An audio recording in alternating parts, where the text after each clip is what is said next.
ورحمۃ اللہ وبرکاتہ۔ سورۃ التوبہ آیت نمبر 103۔ اعوذ باللہ السمیع العلیم من الشیطان الرجیم من ہمزہ ونفخہ ونفثہ۔ خود آپ لیجئے من سے اموالہم ان کے مالوں صدقہ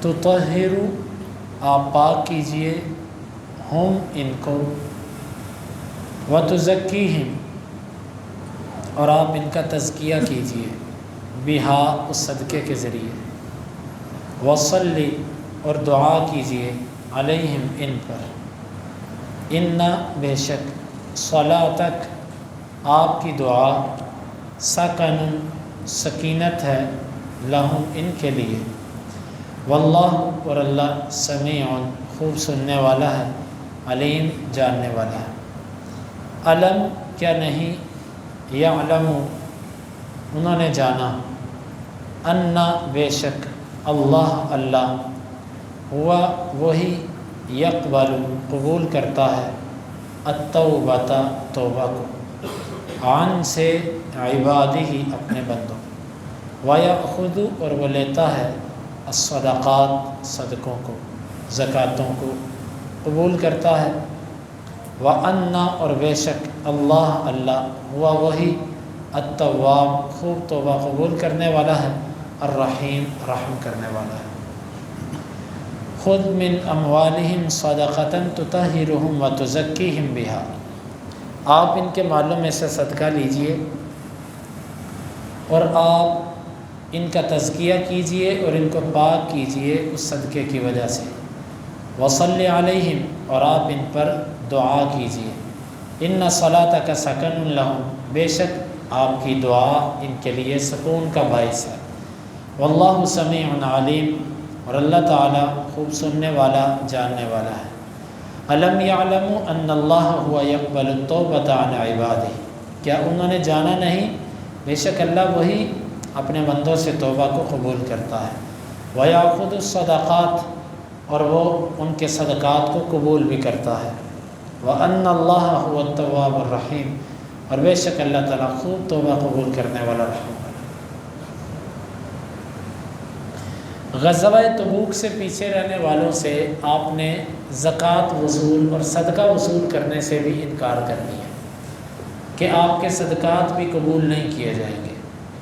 جب ان کی توبہ قبول ہو گئی تو اللہ تعالیٰ نے یہ آیت اتاری کہ اب آپ ان کے صدقے بھی لے لیجئے، یعنی یہ جو زکوٰۃ آپ کے پاس لے کر آئے آپ اس کو قبول کر لیں۔ اس سے یہ بات سمجھ آتی ہے کہ اگر خلافت کا نظام ہو تو پھر زکوٰۃ جو ہے وہ بیت المال میں جمع کروانی چاہیے۔ ہاں اگر حکومت کی طرف سے اس کے بارے میں کوئی خاص اہتمام نہیں ہے یا ایسی شرعی حکومت نہیں ہے کہ جو اس کو شرعی طریقوں سے تقسیم کرتی ہو تو پھر انسان اپنی زکوٰۃ خود خرچ کر سکتا ہے، یعنی کہ خود اپنے ہاتھوں سے تقسیم کر دے۔ وگرنہ کوشش یہ ہونی چاہیے کہ اگر کہیں ایسا شرعی نظام ہے تو وہاں پر اپنی زکوٰۃ بیت المال کے اندر جمع کروائی جائے۔ لوگ اپنی زکوٰۃ آپ کے پاس لے کر آتے تھے، اللہ نے فرمایا آپ ان کی زکوٰۃ کو قبول کیجیے۔ یہیں سے بعض لوگوں نے یہ استدلال کر لیا کہ زکوٰۃ لینا صرف اللہ کے نبی کا خاصہ ہے، نبی کے سوا کوئی اور زکوٰۃ نہیں لے سکتا۔ ابو بکر صدیق رضی اللہ عنہ کی خلافت جب آئی تو وہ قبائل کے جنہوں نے زکوٰۃ دینے سے انکار کیا تھا ان کی کئی قسمیں تھیں۔ کئی وہ تھے کہ جن کو یہاں سے غلط فہمی لگی تھی کہ زکوٰۃ لینا صرف نبی کا خاصہ تھا، نبی کے سوا اور کوئی زکوٰۃ لے نہیں سکتا، کیونکہ اللہ نے قرآن میں نبی کو کہا ہے کہ آپ ان سے زکوٰۃ دیجیے۔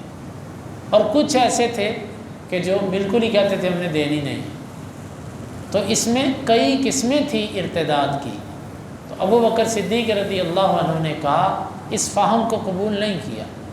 معلوم ہوا کہ قرآن کا خود ساختہ فہم خیر القرون کے اندر بھی ہو تو وہ قابل قبول نہیں ہے جب تک وہ کتاب و سنت کے موافق نہ ہو۔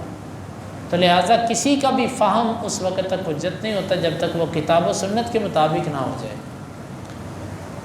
اللہ تعالیٰ نے فرمایا کہ اس زکوٰۃ کے ذریعے آپ ان کی طہارت کرو اور ان کا تزکیہ کرو۔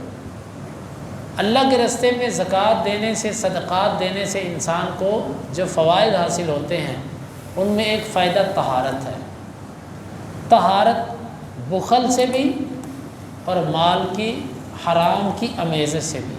جو بندہ اللہ کے راستے میں خرچ کرتا ہے اور زکوٰۃ دیتا ہے، اللہ بخل سے اس کو پاک رکھتا ہے۔ اور دوسری طہارت یہ ہے کہ اللہ تعالیٰ اس کے مال میں جب زکوٰۃ نکل جاتی ہے تو مال پاک ہو گیا۔ جب تک زکوٰۃ اس کے اندر ہے، اگر کوئی بندہ زکوٰۃ نہیں نکالتا تو اس کا مال پاک نہیں ہوا۔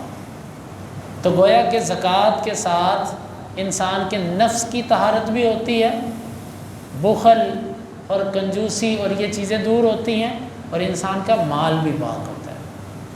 اور ویسے بھی زکوٰۃ کا معنی ہی دو قسم کے معنی ہیں، ایک اس کا معنی بڑھنا اور ایک اس کا معنی پاک ہونا۔ زکوٰۃ دینے سے مال بڑھتا بھی ہے اور مال پاک بھی ہوتا ہے۔ وصلی علیہم، اور آپ ان کے لیے دعا کیجیے۔ نبی کریم صلی اللہ علیہ وسلم کی عادت تھی، جب آپ کے پاس کوئی صدقات، زکوٰۃ، کوئی ایسا چیز لے کر آتا جو اللہ کے راستے میں دینی ہوتی، آپ اس کو وصول کرنے کے بعد اس کو دعا دیا کرتے تھے۔ جس طرح کہ حدیث کے اندر آتا ہے کہ جس وقت ابو اوفا رضی اللہ عنہ آپ کے پاس زکوٰۃ لے کر آئے تو آپ نے ان کی زکوٰۃ وصول کی اور کہا اللہم صلی علی آل ابی اوفا، اے اللہ ابو اوفا کی آل پر تو رحمت نازل کر۔ تو آج بھی یہ ذمہ داری ہے وصول کرنے والوں کی، وہ علماء ہو تو وہ جو ان کو کوئی زکوٰۃ یا صدقے کی مد میں کوئی چیز دے وہ اس کے لیے دعا کریں، دعا دیں بھی اس کو اور دعا کریں بھی۔ تو یہ بھی گویا کہ زکوٰۃ کے ساتھ تعلق رکھنے والی چیز۔ ان الصلاۃ کا سکن لہم، بے شک آپ کی دعا ان کے لیے سکون کا باعث ہے۔ نبی کی دعا، اور آج بھی اگر علماء کرام دل سے، صدق کے دل سے کسی کے لیے دعا کرتے ہیں تو انشاءاللہ یہ دعا اللہ تعالیٰ کے ہاں اہم ہے۔